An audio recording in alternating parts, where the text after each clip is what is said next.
Hello, it's the 27th of May, and a welcome along to Renew Every Morning. Today we have a lovely verse to think about. It's from the book of James, and our theme today is literally this wisdom from above. So that's what we're going to be thinking about. And it's a verse, as I said, from James chapter 3 and verse 17. But the wisdom that comes from heaven is, now listen to this, we're going to hear a whole series of things that James enumerates, and I just wanted to think about them and just let them sit with us for a moment. So this wisdom that comes from above is what? First of all, pure.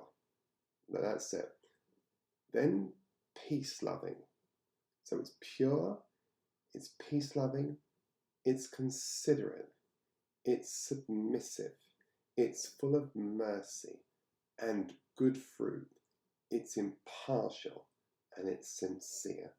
What an amazing thought, right? This incredible description of the nature of the wisdom that comes from above. So if you are moving in a wisdom that is not pure, peace-loving, considerate, submissive, full of mercy, good fruit, impartial and sincere, one thing I can tell you is it's not from above, not in the sense that we would like to think it is. And I guess this verse gives us a profound insight into the way of love. And it's always the way of love, the practical outworking of our message that I'm interested in. How the mystery becomes the magic of living is what I really want to know.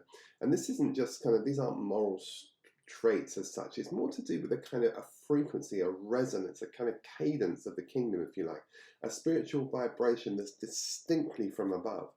Now just think for a minute, because I want to talk to you about the polarities of these characteristics. I say polarities rather than opposites for a good reason. I think when we talk about opposites, we're thinking about mutual exclusion, where one kind of negates the other.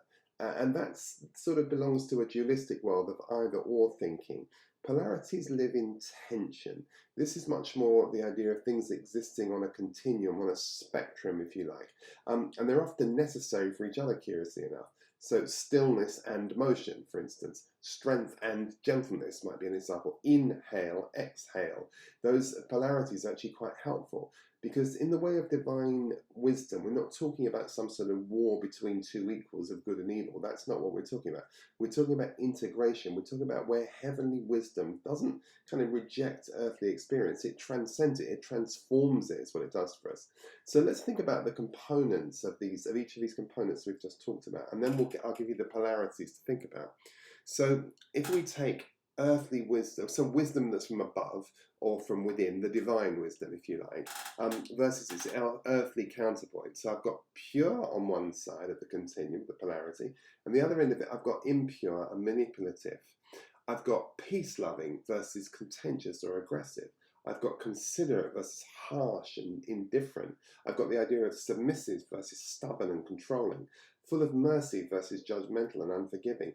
Good fruit versus corrupt and harmful outcomes. Impartial versus biased and unstable. Sincere versus pretense and hypocrisy. So do you see the great span of those things?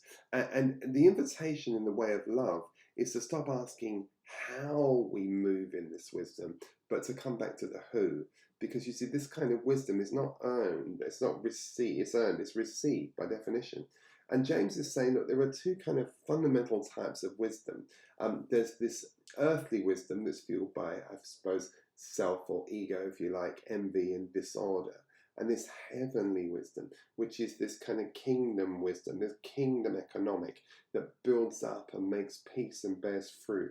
And it's that kingdom economic that we so desperately need to just, for even if just a handful of us begin to master it in our own space, what an incredible thing that would do.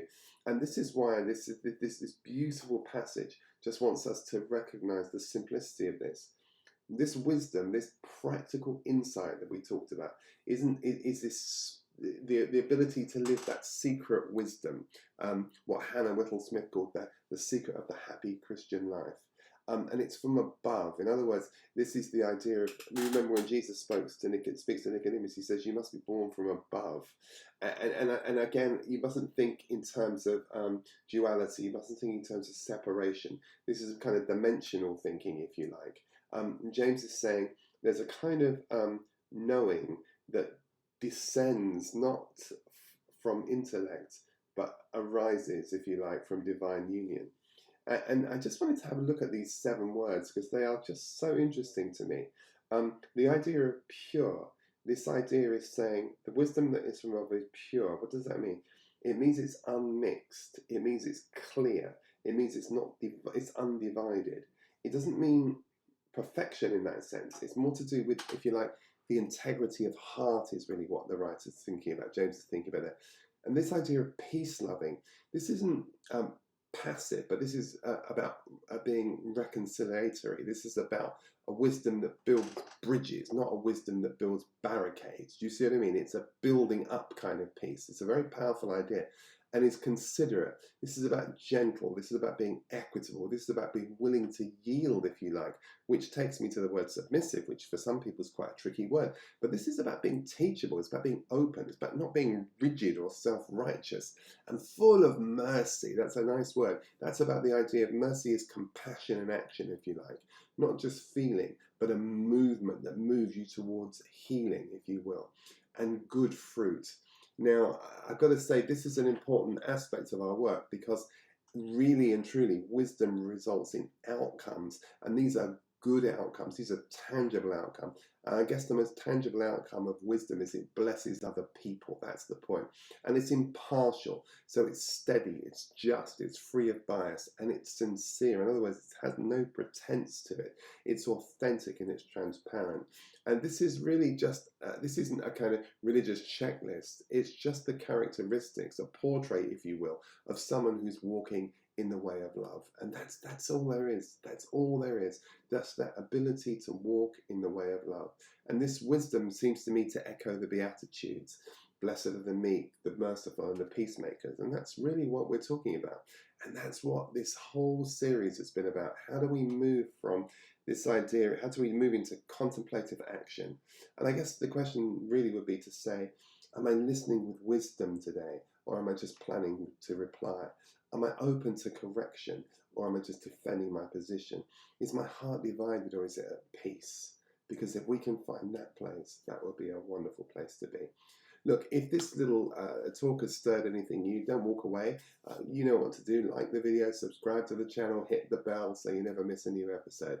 And I'm so thrilled that you're with us, and I hope you'll be back again tomorrow so we can renew every day together. Take good care. Bye-bye.